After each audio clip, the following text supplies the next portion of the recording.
All right, well, good afternoon. Thank you for attending the Construction Rollforming Show. My name is Sharon Thatcher. I'm managing editor for Rollforming Magazine. And I would like to present on behalf of the Construction Rollforming Show and the magazine, Steve Swaney with Flack Global Metals, and he's presenting Buying the Right Metal and Coatings for Your Products and Equipment. Thanks, Sharon. Well, I don't know about all of you, but I've been looking forward to this day for a long time, since it's been 15 months since our last trade show. I'm sure all of you are tired of Zoom meetings, WebEx, phone calls, so it's still nice to get together face to face.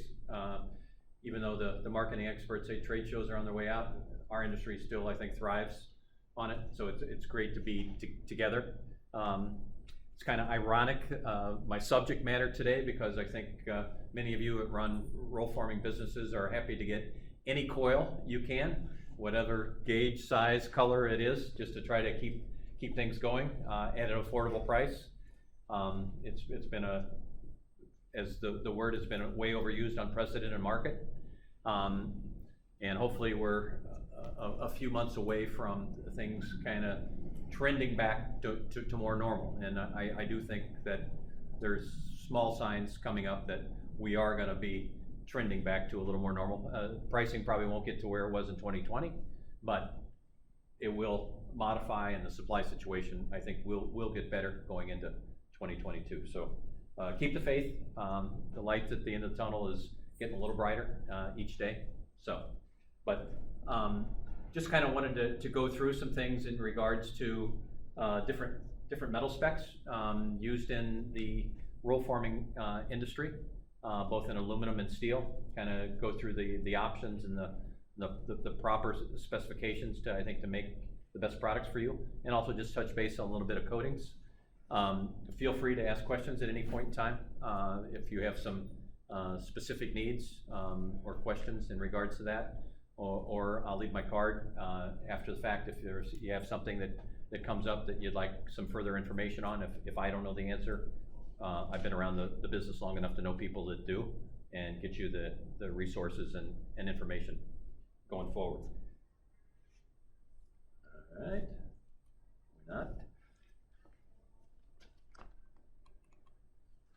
we're gonna do this manually. All right, so to paraphrase an old Western movie, The Good, the Bad, and the Ugly, I just kind of wanted to give examples of things that we want to see. I'm sure as a business owner, as an industry, we want metal to shine in the industry, look good.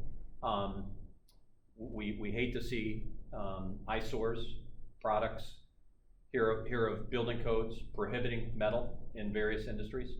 So we want to get away from, if you will, the traditional metal box image and go to a more custom designed product. We don't want this. We hate seeing those. So we drive around different areas, whether it be in a rural environment or a metropolitan area. We hate to see that coming across, whether it's through time, which it could be just an old building, or through an inferior product, or a bad application of a lower cost quality product. It doesn't do us any good, or your company, particularly if you got a placard up on the eave of the building that said where it came from. So we want to stay away from this as much as possible. And the ugly, I mean, sometimes you need to give your customers some guidance as far as what colors seem to look good together, what's not a good appeal. I mean, sometimes I see some color combinations, I just cringe out there in the marketplace. I mean, some look like Christmas buildings, or, I mean, just why are we doing some of those things? So I mean, I think it's important to kind of give them some guidance going forward on what are the nice color combinations. I know a lot of you on your websites and such have been able to do visual imagery, so they can do overlays, and they can look at what a kind of a template building looks like with different color combinations. I mean, that's a great marketing tool and image. Going to start with aluminum. These are some of the building products that typically are made out of aluminum. From the gamut of rainwear, downspouts, and soffit. being the big end user, but we're seeing it penetrate into other products, particularly here lately. The price of aluminum has become more attractive than the price of steel for much light gauge on a per square and a per lineal foot basis. So we're seeing more egg liner panel, more drip edge, nail strip, and some of the things in the architectural roofing switch from steel to aluminum, where you don't have to worry about a hail belt for dents and damage.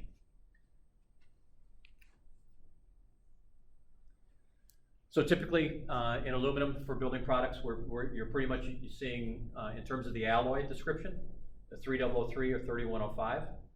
The only difference between the two, 3105 is a recycled content aluminum versus a 3003 is a pure aluminum. So it's much more a recent US kind of derivative that came off. In aluminum, we talk tempers instead of grades as we do in steel. So tempers, either depending on the anneal product, will have an H and then a 1 or a 2 right after it, and then the 2 through 8 starts at quarter hard to full hard. Typically building products are either going to be an H24 to an H28, depending on what's being made. A lot of the trim and accessories are typically an H24. If you get into some of the roofing panels, those are typically an H28, or an egg liner panel would be an H28. We typically talk nominal gauge in aluminum versus a lot of things in steel. We talk min. The aluminum industry typically includes the paint thickness, where steel does not. So if somebody's talking an 017 product in aluminum, it's including the paint, typically 1.5 mil. So that is a clear distinction on steel, which, depending on your manufacturing of your roll formed equipment or your press braking, make sure you factor those things into whatever your engineering design and product specification mandates. Gauge range for aluminum, typically for most building products, 012 to 050, and widths anywhere between 24 and 60 inches. Aluminum is one more workable than steel. A lot of people will use a light gauge aluminum and then emboss it, typically in one of 3 emboss patterns. Seville, which many of the refrigerators were made with an embossed pattern through the 90s and 2000s. Stucco, and then a diamond embossed, which is kind of like a pebbled leather look. But all of those can be used to kind of stiffen a product for a ceiling or a liner, wall liner panel.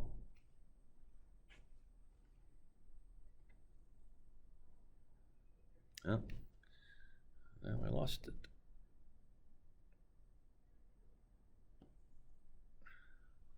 Paint systems on aluminum, a little different than steel.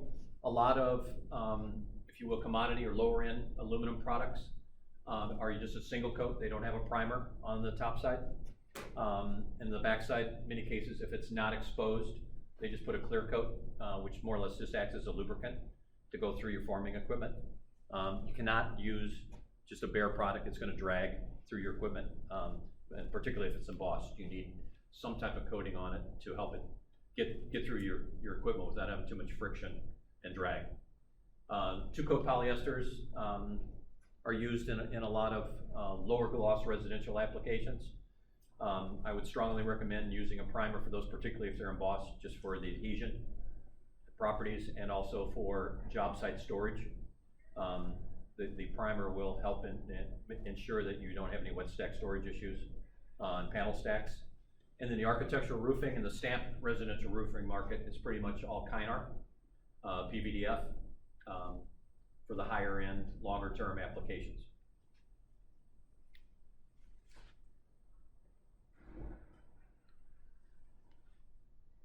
Coatings used on the steel. I don't know if I skipped. We skip a panel here. Nope.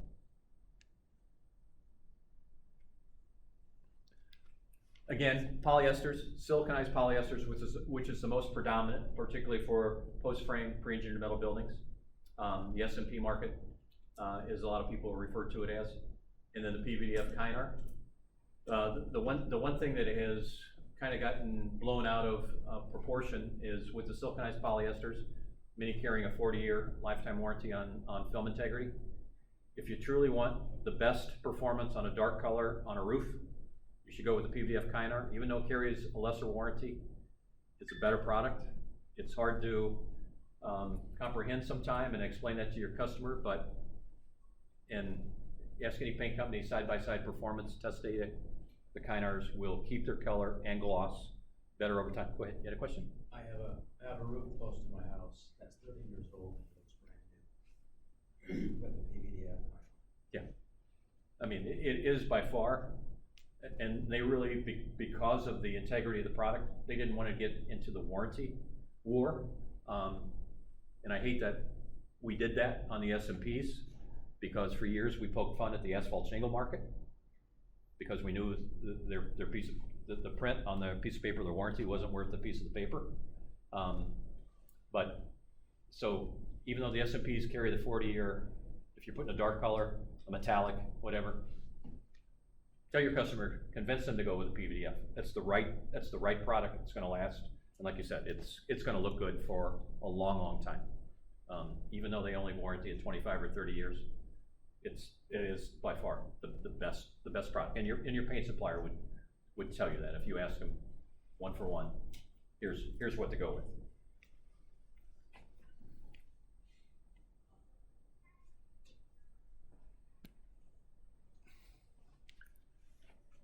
For flat rolled steel, there's pretty much 4 substrates that are kind of available through the US and through international mills.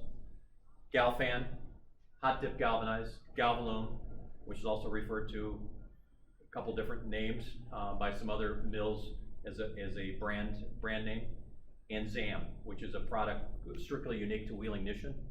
And I'll go through each one of those a little bit. Galfan actually started to come into the US back in the mid-90s, and the Japanese were the first ones to bring that in. They referred to the product back then as Super Zinc, but today there's SDI and ArcelorMittal are 2 of the mills that still produce this product.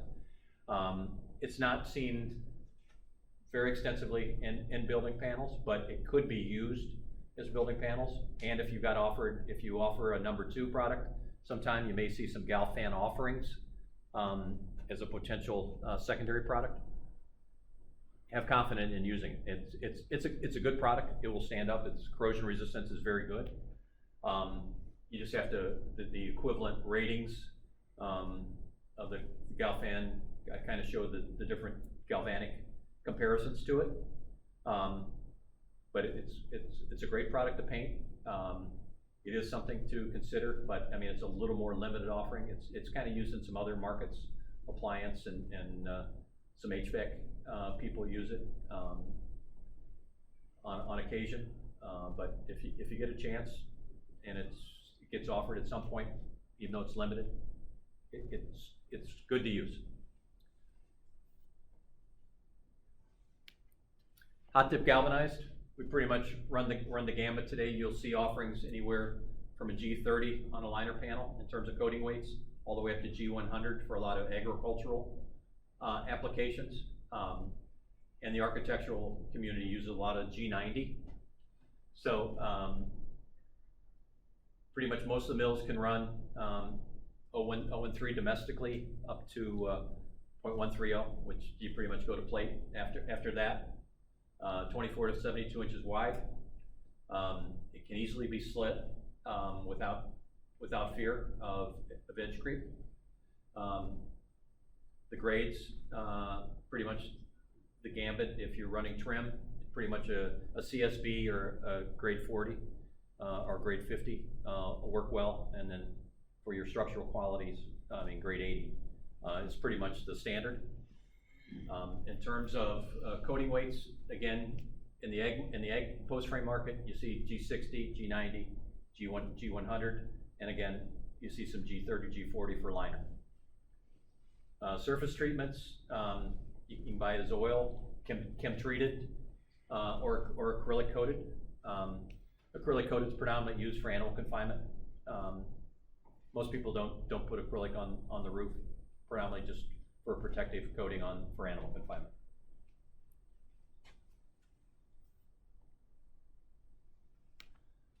Galvalume, is probably the most predominant used in the metal building industry, today. Also referred to as Zincalume by Steelscape, that's their product name, and then US Steel calls their acrylic coated product acrylume. So any of those would all refer to this combination of 55% aluminum, 45% zinc metallic coating. 014 to 045 typically are the gauge ranges it's offered in.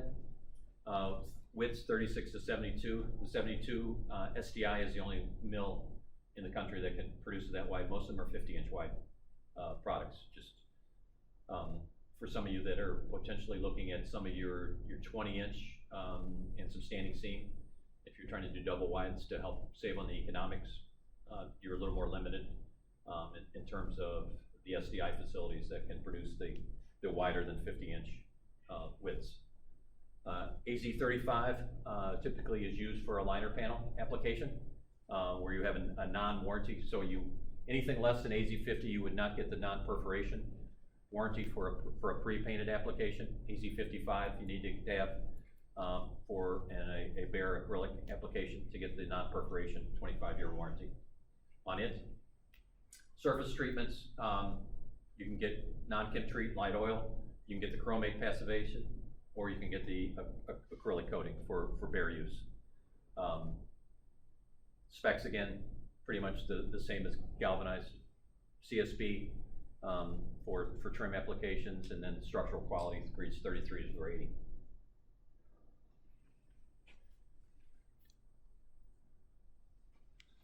ZAM, like I said, is a relatively new product. It came out in 2015 with wheeling ignition only.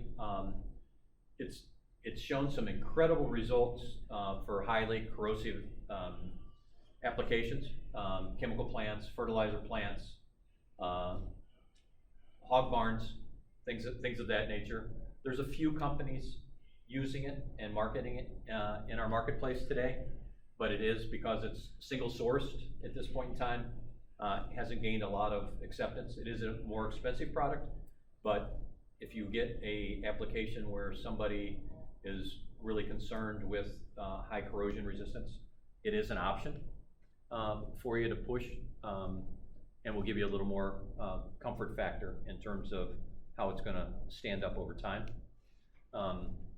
Again, 014 says 130, 24 to 61 inches. Wheeling ignition's maxed out. Grades, they can do drawing qualities and such. And the coating weights, again, are measured a little different with the ZM designation as a prefix.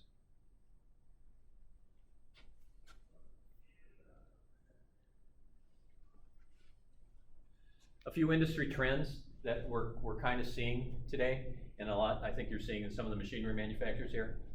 A lot of customers now are adding small slit cut to length lines, and are finding that their payback is relatively short term. One of the things as a metal distributor and supplier, offering a lot of slit product, particularly for a lot of the 20-inch coil that's going on in today, a lot of, particularly in the past year and a half, a lot of the mills, coil coaters, have pushed their minimum quantities on orders and colors to larger sizes. And a lot of you, I know, try to maximize your inventory turns and such.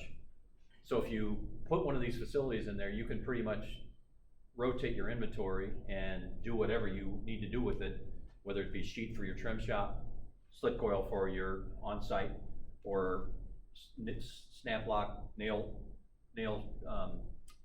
edge trim panels. These, we're seeing a lot more customers putting these in, and they're elated with them. I mean, because it's really lowered their cost, it's made their inventory, they don't have any dead inventory. So even if you got a coil that was damaged, or you bought a number 2 and it had a bad edge, you cut that edge off and make it a usable product. So it's really got some extreme benefits for you. So I mean, if you have that capability to have space in your manufacturing to take a look at that, I would definitely talk to some of the manufacturing exhibitors that are here today on what they have to offer. A couple of them have some really remarkable small footprint machines that are really good. and would, like I said, benefit your operation. We're seeing a lot more textured coating, particularly for the residential market. Very low gloss, low sheen, which most residential products are in the 15 gloss, where most of our metal building panels are in a 30 gloss, so a different application. But we are seeing a lot of people putting those in to simulate blacks, grays, browns, to kind of make the look of an asphalt shingle. So we're kind of giving them an option in that regard, but the usage of that is up. Increased use of the 20-inch panel. We're seeing a lot more customers adding the 20, 20 and a quarter, 20 and a half. I would tell you, if you really want to, if you don't have one now and you're looking at it, go to a 20-inch. That's the predominant size, because you're going to pay extra for a 20 and a quarter or 20 and a half, because it's a little more unique. 20 inch is really becoming the standard going forward. It's a lot easier for us as a metal distribution and supply side to offer a standardized product to you at a more economic price, and instead of having a unique thing. If you have your own slit line, cut to length in-house, it doesn't matter, you can do it yourself.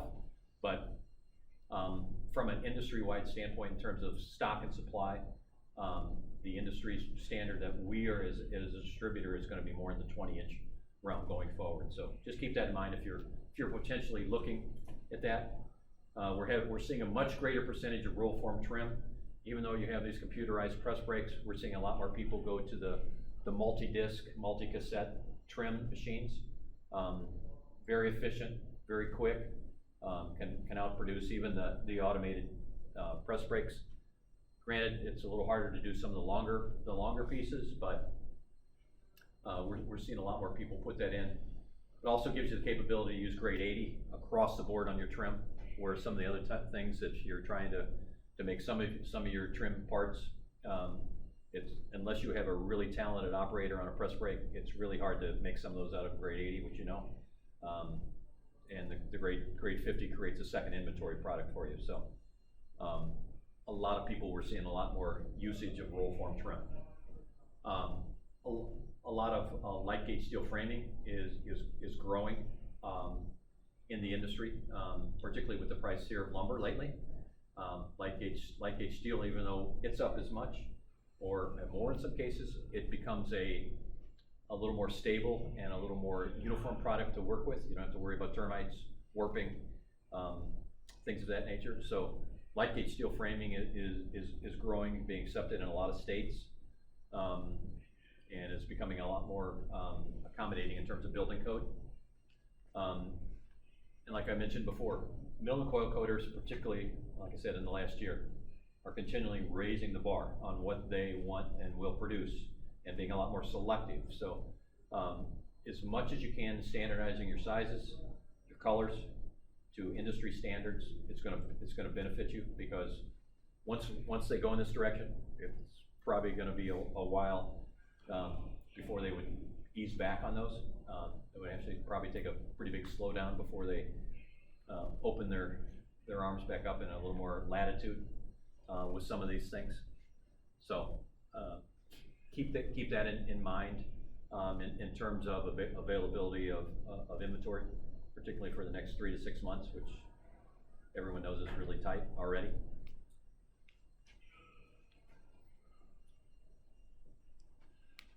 That pretty much just kind of ran through an overview of coatings and metal. Be glad, like I said, anyone has questions specifically on any of the certain types of metals, certain types of coatings, any issues you're having with certain types of metal making certain parts. Be glad to open those up. Discussion, you guys can brainstorm, network, however it makes sense for you. If you're looking at new equipment, be glad to answer what some of my experiences, what I've seen from customer feedback in terms of how it's benefited, what's worked well, what some of the other ones haven't worked quite as well as they had hoped.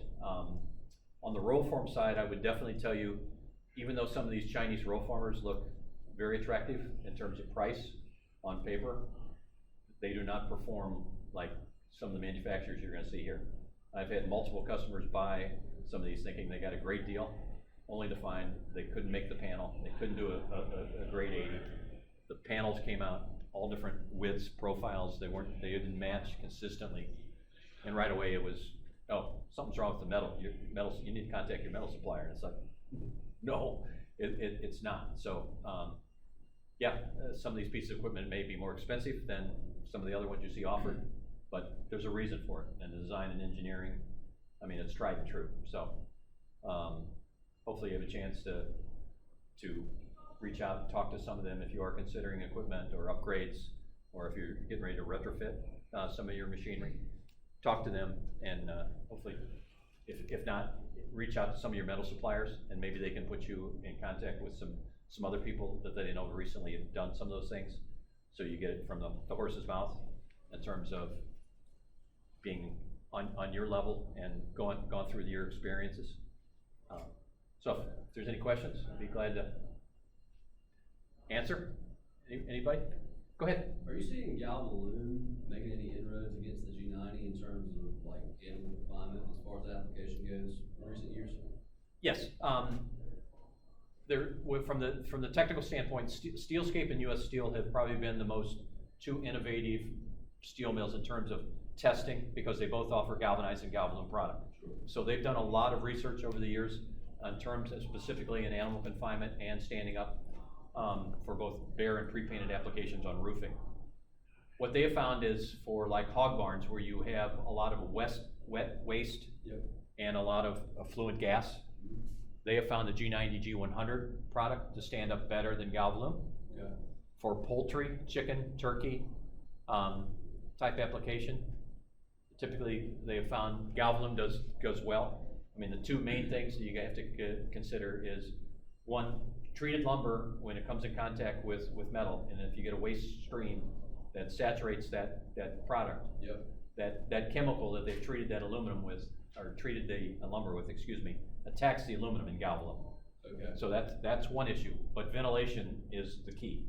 I mean, typically you are gonna see buildings that in animal confinement either rust at the eaves where you're exhausting, or at the base where you've got some waste stream. So I would tell you, hog barns where you have wet and gas, G90, G100 with the zinc phosphate pretreatment to be the best product.